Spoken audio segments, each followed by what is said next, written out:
The first person who ever taught me how to answer a cry for help was my mother. The last person who needed me to answer one was her. Ruth Parker did not give lectures about loyalty. She packed lunches, remembered appointments, and sat in cold bleachers because her son might look toward the fence. She came when people called. So when my mother called me at 618 on a Wednesday morning and said her chest felt heavy and her left hand had gone numb, I was moving before I fully understood the sentence. But my truck was in the shop. The only car in the driveway belonged to my wife. And my wife stood at the top of the stairs, looked down at me, and said 6 words that ended 11 years of marriage. Your mother is not my emergency. Before I tell you what happened next, do me one small favor.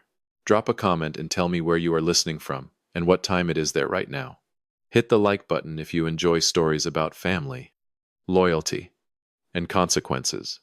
And if you have not subscribed yet, subscribe to this channel. Sometimes that one click feels small to you, but it helps us keep telling stories like this. My name is Daniel Parker. I am 52 years old.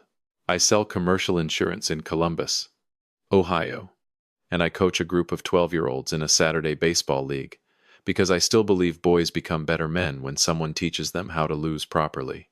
For most of my adult life, I thought being calm made me strong. I thought swallowing disappointment made a marriage stable. I thought keeping my voice low meant the house was peaceful. I had mistaken silence for peace for a very long time. My mother, Ruth Parker, lived alone in a small brick house in Clintonville, not far from North High Street. It was where I learned to ride a bike, where my father taught me to change a tire, where Thanksgiving always smelled like sage and coffee. My father, William, died 9 years before this story, on a gray Monday that turned the whole city quiet. After he passed, my mother cried privately, paid the bills publicly, and kept Sunday dinner going like grief, could sit at the table but was not allowed to eat first. She was 81, but she did not act fragile. She still drove to the grocery store, volunteered twice a month at Columbus Humane in Hilliard, and mailed birthday cards early because being merely on time was not good enough for Ruth Parker. She made love feel ordinary until the day you needed it, and realized ordinary love was the rarest kind. That Wednesday was March 12th, 2025. I remember because the daffodils near our porch had started to show their heads, too early and too trusting, and because my Ford F-150 was at Bishop's Auto on Indianola Avenue with a dead starter. They had called me Tuesday afternoon and said it would not be ready until Friday morning. That was irritating on Tuesday. On Wednesday at 6:18 a.m., it became a problem. I was in the kitchen, barefoot, waiting for the coffee to finish, when my phone buzzed against the counter. Mom, I answered before the second ring ended. Daniel, she said. Her voice was not scared exactly. My mother did not give fear much room, but it was thin. It sounded like paper held too close to a flame. I set my mug down. Mom, what is wrong? She paused, and I could hear her breathing. I do not want to bother you. 81 years old, chest hurting, and still apologizing for taking up space. I was already reaching for the keys by the door. Mom, tell me. It is probably indigestion, she said, but there is this weight here, and my left hand feels strange, like it belongs to somebody else. I said 3 words. I am coming. She started to object. Daniel, I really think. Mom, unlock the front door and sit down. Do not walk around. Do not make tea. Do not feed the cat first. Sit down. I heard the smallest breath of a laugh. You know me too well. I know you exactly. Sit down. I hung up and looked at the empty hook where my truck keys should have been. Then I remembered. Bishop's Auto. The starter. Friday. My wife's car was sitting in the driveway. A white Toyota Highlander. She treated like a private airport lounge. Full tank. Clean interior. Heated seats. Melissa had filled it Monday night, after complaining that I never noticed when she did practical things. I notice now. I heard the shower running upstairs. Melissa took long showers every morning, the kind that made the bathroom steam like a spa and made the rest of the house wait. I went to the bottom of the stairs and called up, Melissa. No answer. Melissa. The water kept running. I called louder. Melissa. The water stopped. There was a pause long enough to feel deliberate. What not? What happened? Not. Are you okay? Just what? With the edge of a person whose routine had been touched by a stranger. I need your car. My mom is having chest pressure and numbness in her left hand. I have to take her to Riverside. My truck is still in the shop. Another pause. Then the bathroom door opened. Melissa appeared at the top of the stairs in a robe, hair wrapped in a towel. One hand holding her phone. She was 47, polished in a way that made every room feel slightly judged. She looked down at me, and for a second I thought the details had not landed. So I repeated them. Mom's chest feels heavy. Her hand is numb. I need your car now. She blinked slowly. Call 911. She does not do well in ambulances. You know what happened when Dad died. The siren. The delay. All of that. I will drive her straight to Riverside. It is less than 10 minutes. Melissa exhaled, like I had asked her to cancel a vacation. Daniel. I cannot be without my car today. I have a client breakfast at 8:30. Then a meeting downtown. Then Heather's birthday dinner tonight. This is not a good day. This is not a good day. My mother was sitting alone in Clintonville, maybe having a heart attack. And my wife was telling me the calendar was crowded. I stared at her. Melissa. I am not asking for the car for a weekend trip. I am asking because my mother may be in danger. She crossed her arms. Then call someone else. Her voice was cooler now, protected by the kind of logic selfish people use when they want cruelty to sound organized. Your mother has neighbors. She has church people. She has you. Figure it out. I said her name once. Melissa. She looked straight at me then, and I will never forget her expression. It was not panic. It was not guilt. It was inconvenience sharpened into contempt. Your mother is not my emergency, she said. Then she turned and walked back into the bathroom. The door closed softly. That softness was worse than a slam. A slam would have meant heat. That soft close meant she had placed my mother's crisis into the same category as a delayed package. A parking ticket. A mild disruption she did not intend to absorb. I stood there for maybe 3 seconds. It felt longer. It felt like 11 years passing in front of me with every excuse I had ever made for her lined up like witnesses. Then I took out my phone and called Ray Coleman. Ray lived 2 houses down from my mother. A retired postal supervisor with bad knees. A perfect lawn. And a blue Honda Accord. He kept cleaner than most people keep their kitchens. He had known my parents for 25 years. He had carried one side of my father's casket. He still shoveled my mother's front steps when the snow came down heavy, even though she always told him not to make a fuss. Ray answered on the first ring. Danny. You all right, Ray? I need help.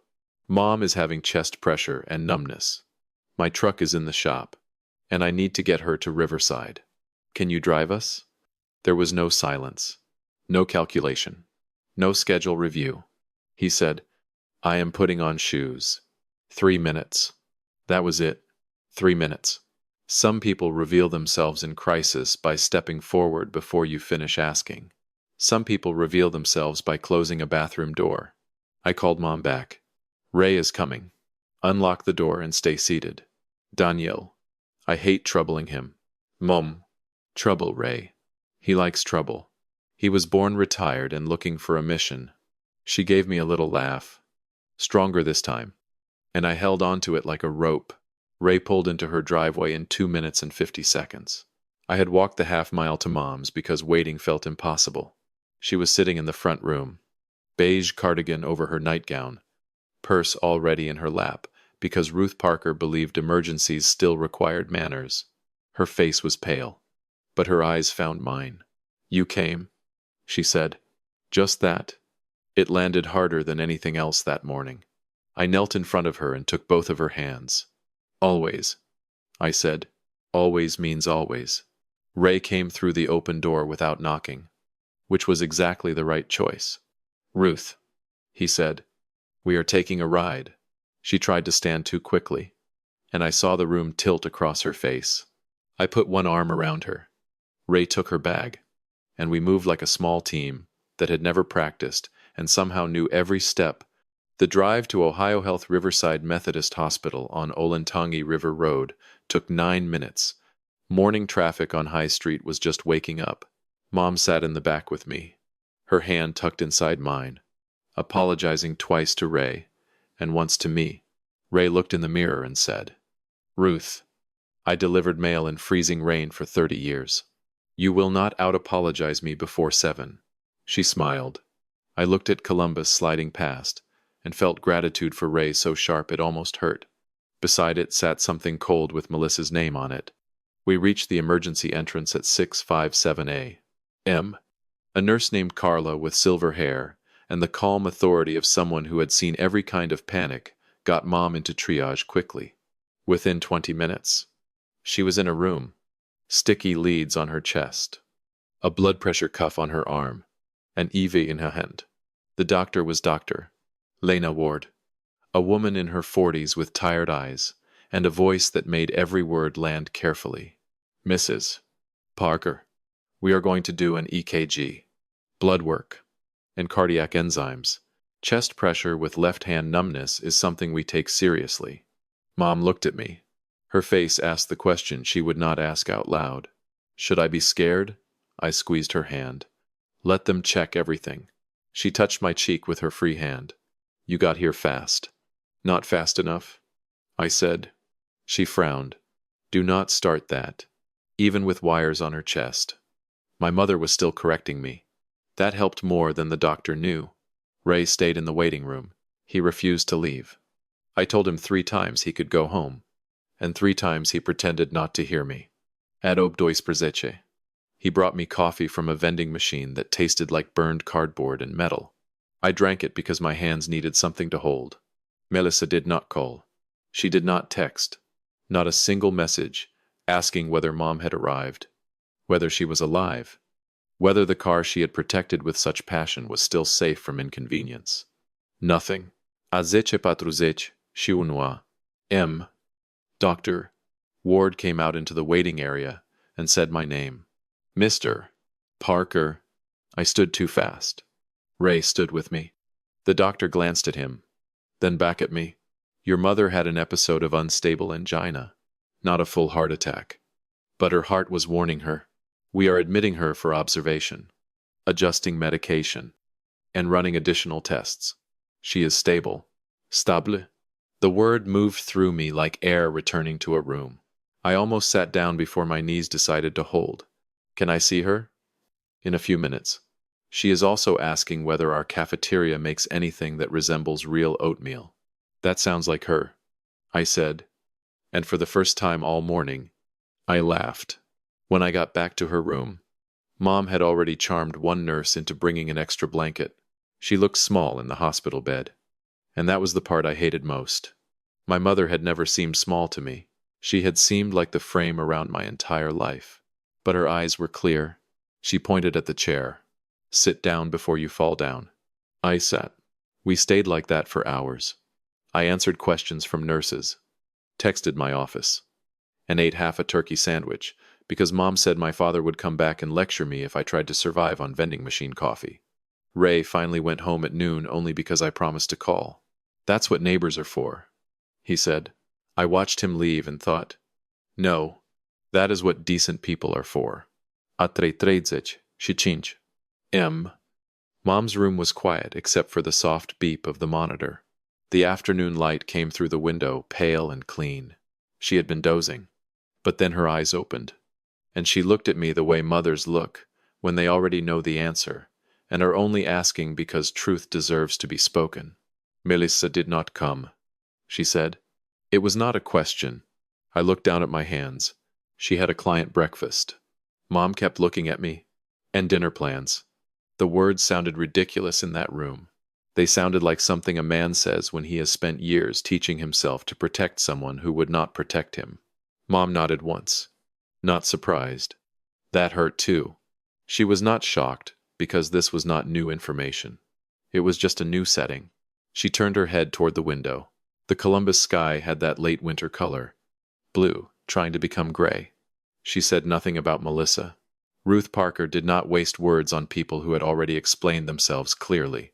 But I watched something settle across her face. Not anger. Not sadness.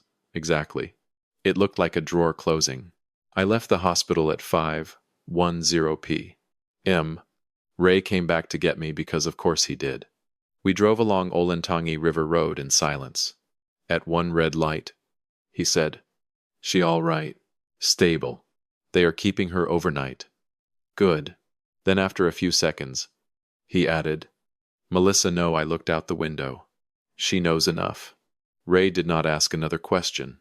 The older I get, the more I respect people who know when not to ask. When I got home, Melissa's Highlander was gone. She was at Heather's birthday dinner. There was a note on the counter in her sharp, pretty handwriting. "Out late. Leftovers in fridge." I stood there under the kitchen light, reading that note, and something inside me went very still. Not explosive. Not loud. Still. The way a lake goes still when the wind dies and the bottom becomes visible. I put the note back exactly where it was and slept in the guest room for the first time in our marriage. Thursday, March 13th. I woke at 5:44 a.m. in the guest room, staring at the ceiling fan and thinking about my mother saying, "You came." 2 words. 81 years compressed into 2 words. She had come for fevers, car wrecks, family fights. And the night my son Aaron was born 6 weeks early, she came. Always. I went downstairs and made coffee with the loud grinder. I used to avoid it before 7 because Melissa hated noise in the morning. That morning I let it grind until the beans were dust. She came into the kitchen 15 minutes later, wearing a robe and annoyance like matching accessories. "You made coffee already?" I looked at her. "I make coffee every morning. Not with the grinder. The machine is dramatic."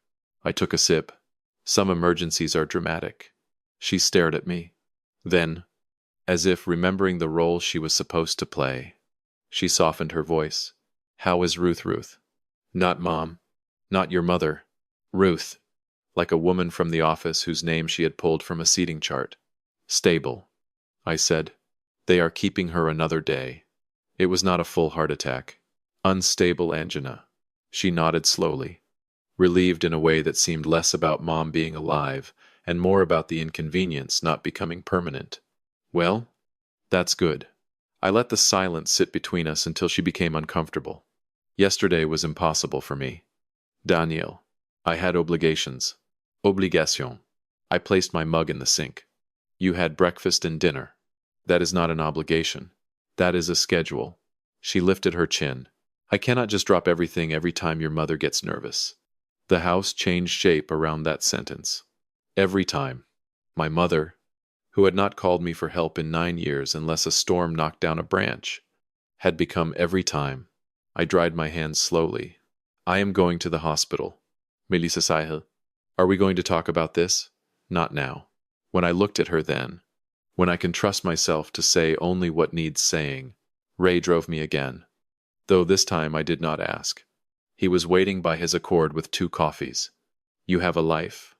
"Rai," I said. He shrugged. "Retired. This is my life until lunch."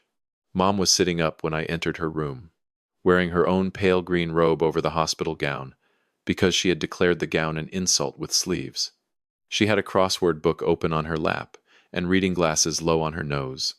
8 letters, she said without greeting. A person who pretends to care. I stopped in the doorway. "For the puzzle." "Danielle," I said. "Actress," she gave me a look. 8 letters. I sat beside her and said, "Imposter." She counted the boxes and smiled. "Perfect." Then she wrote it in with the satisfaction of a judge signing an order. We spent the morning quietly. Dr. Ward came in, explained the medication changes, and said Mom could likely go home Friday if her numbers stayed good. Mom asked about volunteering next month. Dr. Ward said, "Let us master walking around the block first." Mom said, "That sounds like someone who does not understand cats are waiting." Adzicha Shasea. M. After the doctor left, Mom closed the crossword book and placed both hands on top of it. Daniel. Her voice had changed. It was not hospital voice. It was mother voice. The one that had stopped me from lying when I was 16. Yes, ma'am. I want to call Samuel Price. I knew the name immediately. Samuel Price was her estate attorney in Columbus. A careful man with a narrow office downtown, and a habit of listening with his pen still. He had handled my father's estate. He had prepared Mom's revocable living trust 5 years earlier. The one she and Dad had planned for but never finished before he got sick. I kept my voice neutral. Today, Mom, you do not have to make big decisions from a hospital bed. She looked at me over her glasses. Daniel William Parker. Full name. Middle name. Court was now in session. I closed my mouth. Good, she said. I am not drugged. I am not frightened. I am clear. And clear is exactly when a person should make decisions. She reached into the small pouch beside her bed and pulled out a folded paper with Samuel's direct number written in her handwriting. Prepared. Of course she was prepared. My mother did not improvise consequences. She saved them until they became necessary. Do you want privacy? I asked. She considered it. No. Sty. That one word hit me harder than it should have. Sty. After years of feeling like I was asking too much simply by needing something, my mother asked me to remain. She dialed at 1011. Samuel answered on the third ring. Samuel. It is Ruth Parker. I am at Riverside Methodist. She said. It has been a clarifying morning. I need you to come today if you can. I want to amend my trust and update the will. Samuel paused. Are you feeling well enough to discuss documents? I am feeling well enough to know who came when I needed them. He said he could be there at 2:30 and would bring 2 staff witnesses for the will signing. My son will be here. She said. Of course. He answered. She hung up and opened her crossword again, like she had not just shifted the foundation beneath my marriage. Mum, I said. She did not look up. Do not tell me I do not have to. I only mean you are hurt. Now she looked up. I am hurt. Daniel. I am also correct. Those two things can sit in the same chair. She rested the pen across the page. Your father and I built a life carefully. We did not have much in the beginning. You remember that house when the furnace used to quit? I remembered. I remembered Dad sleeping in a coat while he waited for a part because paying emergency rates offended him spiritually. We saved, she said. We went without. We bought that house. Paid it off. Invested what we could. Kept the old car because your father loved that thing like it had a soul. We built something, not a fortune. Something. There is a difference. I nodded. She continued. When I made those documents, I was thinking like a mother. I wanted you protected. I wanted your household protected. I wanted to be generous because generosity is what your father and I believed in. She looked toward the window. But generosity without judgment becomes permission, and I will not give permission for people to benefit from a family they refuse to stand with. Every sentence landed gently, which somehow made it heavier. Mom. Melissa has been difficult. She looked back at me. Difficult is forgetting a birthday. Difficult is being quiet at dinner. Difficult is not liking hospital coffee. She did not raise her voice. She chose a restaurant while my heart was warning me. That is not difficult. That is accurate. Accurate. That word stayed with me. My mother was not vengeful. She just trusted plain truth more than anger. Samuel Price arrived at 2:07 p.m. in a navy suit, carrying a leather folder. With him were 2 women from his office, polite and quiet. Doctor.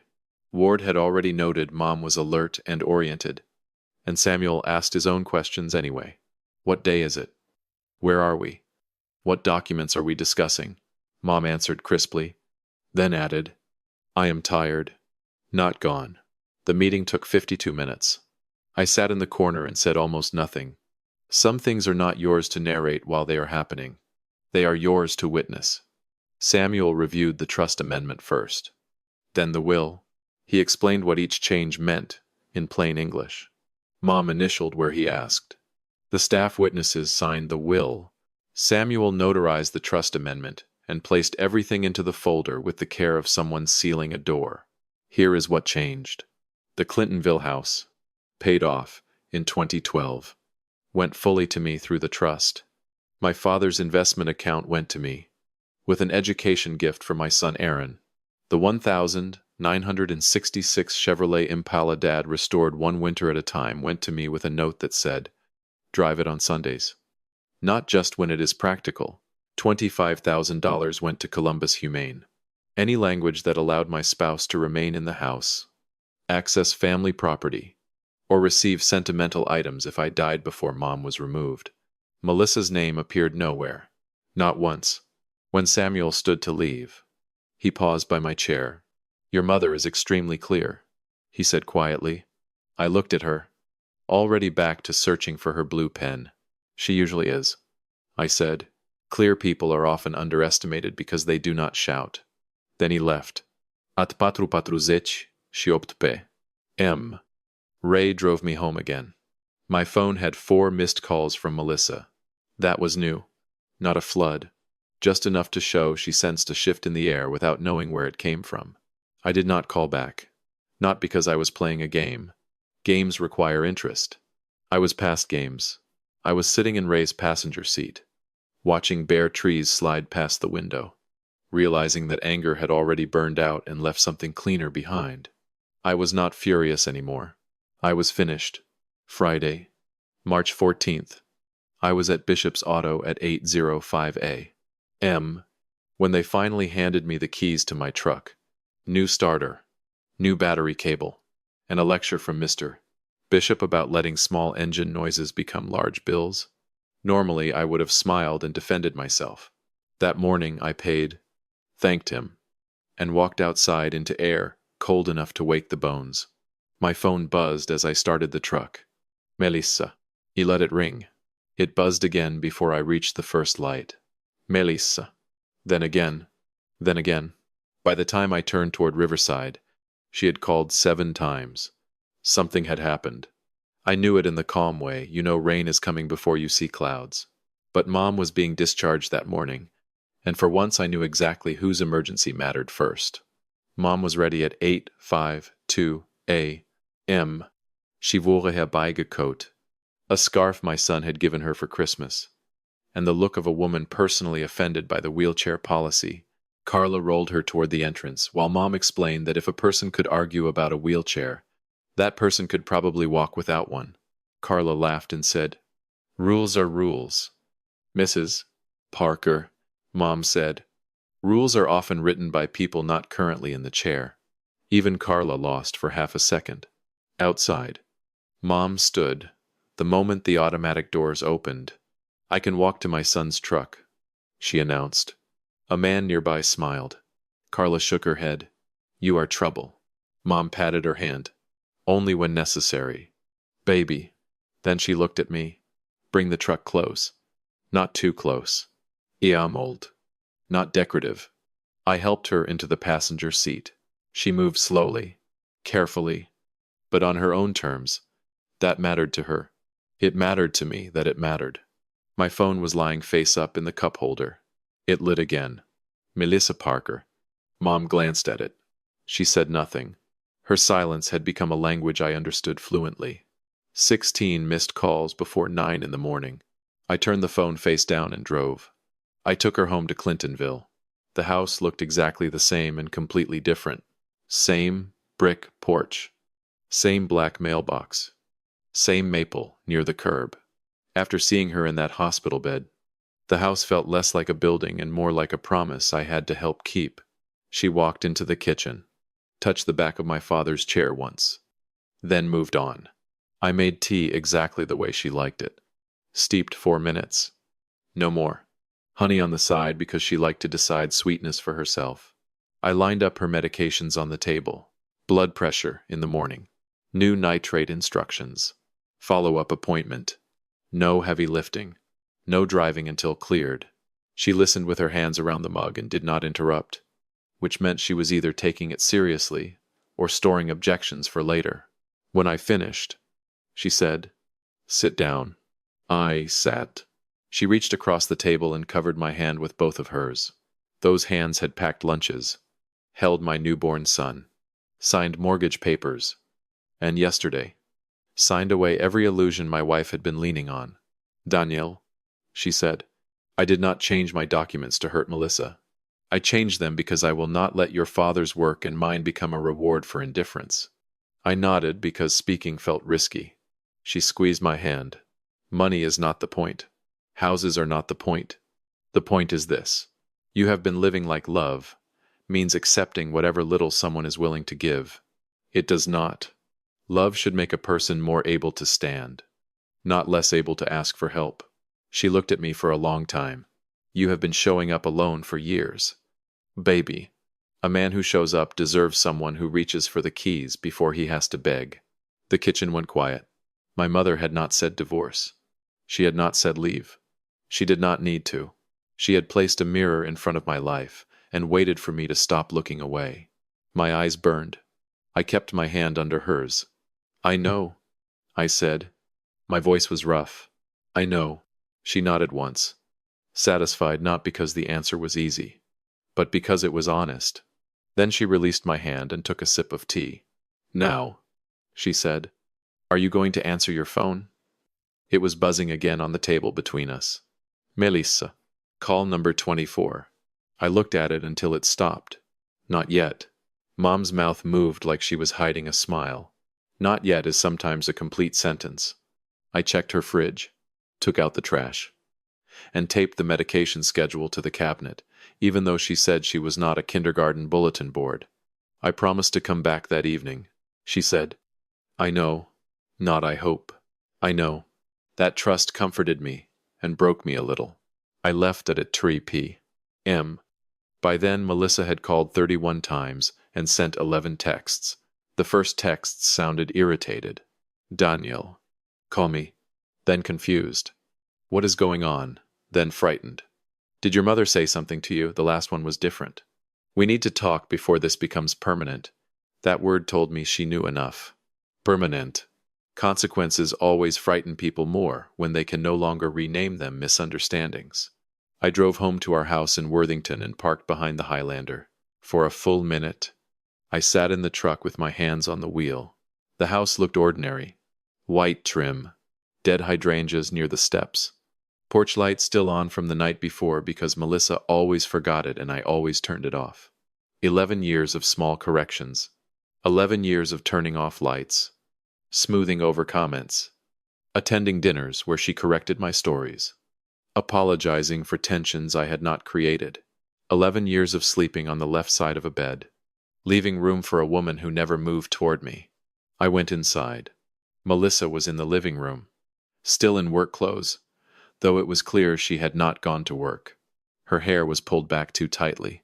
Her makeup looked unfinished. She stood. The second the door opened. Daniel, I have been calling you all day. I know. I hung my keys on the hook. The small sound of metal on wood seemed to make her flinch. She held her phone in both hands like evidence. Your mother called me. I turned slowly. Did she? Melissa swallowed? She said she wanted me to hear it from her. She said she changed her trust. She said I should not plan my future around a family I could not be bothered to stand beside. Her voice cracked on the last part. Not from heartbreak. I do not think. From humiliation. Ruth had not shouted. That would have given Melissa something to fight. She had simply told the truth clearly. And clear truth leaves no handle. I took off my jacket and placed it over the chair. Melissa watched me, like every calm movement was an accusation. Did you know? She asked. I was in the room. Her face tightened. You let her do that. I looked at her for a long second. Let her, Melissa. My mother is an adult woman with a sound mind, an estate attorney, and the legal right to decide where her life's work goes. I did not let her. I respected her. She stepped closer. Daniel, this is insane. She was upset. She was sick. She cannot just erase me because of one bad morning. One bad morning. I thought of Mom in Ray's car, hand numb, apologizing for needing help. I thought of Dr. Ward saying her heart was warning her.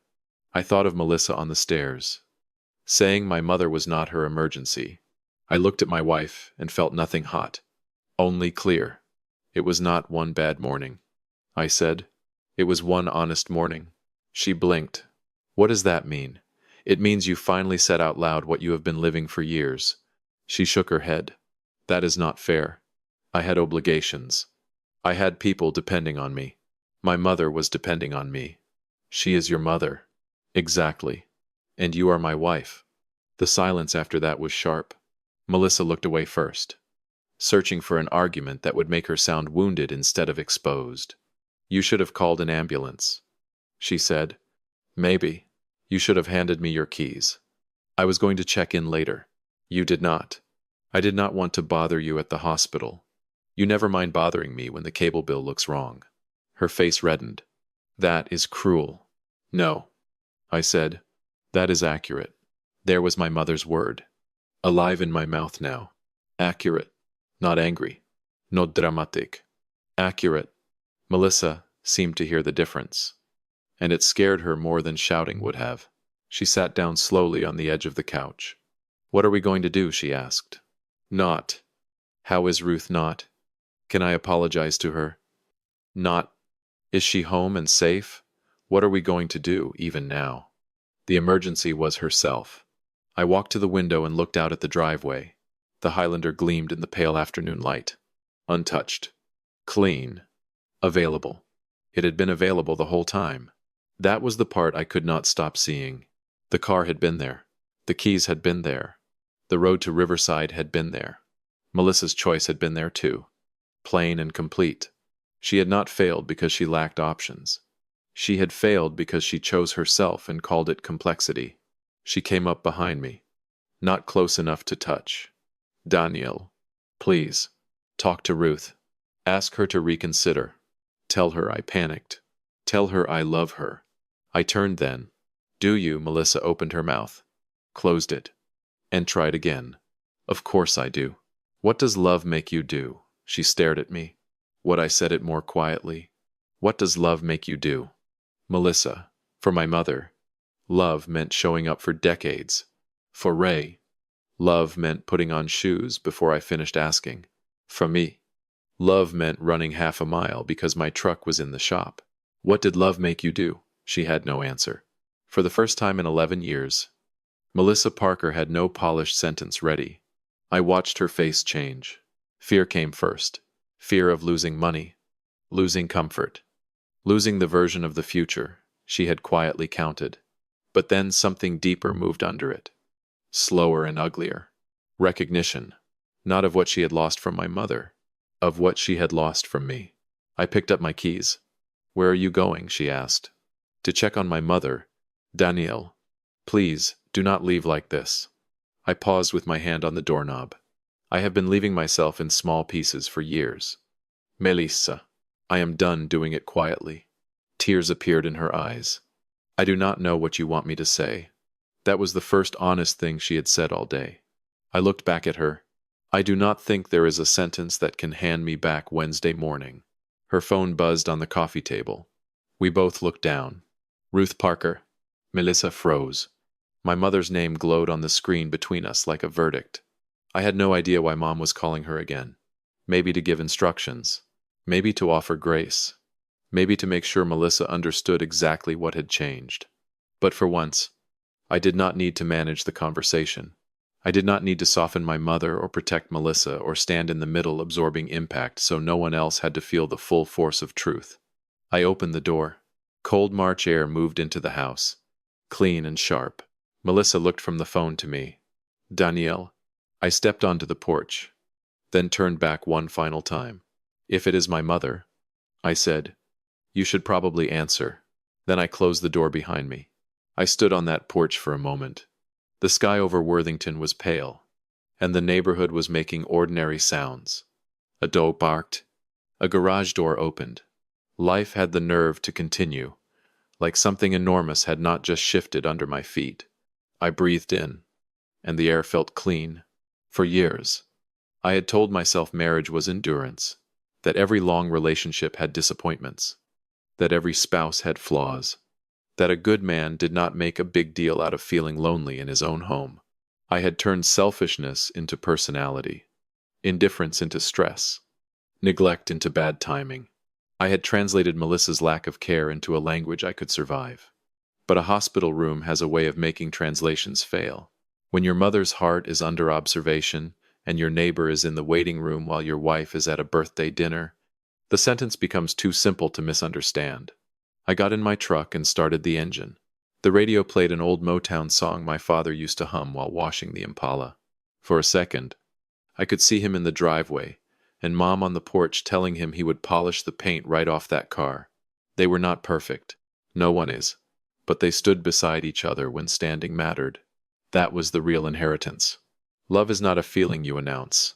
It is a place you show up to. I did not file for divorce that afternoon. Stories like this are not always clean enough for one dramatic signature before sunset. I went to my mother's house. I checked her medication. I changed the porch bulb. I ate soup at her kitchen table while she pretended not to watch my face. Later that night, I called my son Aaron and told him Grandma was home and stable. I did not tell him everything. Not yet. Some truths need to arrive in the right order. But I did not sleep in that house in Worthington again. I stayed with Ray for 2 nights because he had a guest room and the good sense not to ask questions before coffee. On Monday, I called a lawyer of my own. On Wednesday, 1 week after my mother called me at 6:18 a.m., I watched her walk slowly to the mailbox and wave the electric bill like a trophy. "I am still useful," she said. "You are more than useful," I said. She waved that away because compliments made her suspicious. The truth is, my mother did not destroy my marriage. She exposed it. Melissa did not lose an inheritance because of one sentence. She lost the illusion that choices have no receipts. And I did not become a different man that week. I became the man my mother had been raising all along. The one who finally understood that loyalty without self-respect is not love. It is surrender wearing a nicer shirt. Ruth Parker is 82 now. She still does the crossword in pen. Ray still shovels her steps when there is barely enough snow to justify the shovel. Aaron drives the Impala on Sundays with me in the passenger seat, and my father's old sunglasses in the glove box. Sometimes we stop by Mom's, and she stands on the porch, pretending not to cry when that engine turns into the driveway. As for Melissa, she called my mother 3 times before Mom answered. I never asked what was said. Mom never volunteered. All she told me was, I was polite. With Ruth Parker, that could mean anything from mercy to execution. Months later, when the divorce paperwork was already moving, Melissa told me she had never realized how much she counted on me to keep forgiving small things. I told her small things are only small until they are stacked high enough to block the door. And that is the lesson I carry now. When someone you love calls in a crisis, the first thing you reach for tells the truth. Some reach for keys. Some reach for excuses. Some reach for the phone and call a neighbor because the person who should have stood beside them has already stepped away. But the truth has patience. It waits through dinners, through closed doors, through years of silence. Then one morning, at chasse m, it rings the phone and asks you to finally answer. If this story stayed with you, leave a comment and tell me where you were listening from and what time it was when you heard it. Subscribe to this channel for more emotional family stories, quiet justice, and consequences that arrive without shouting. Your subscription may feel small to you, but it helps us more than you know. I will see you in the next story.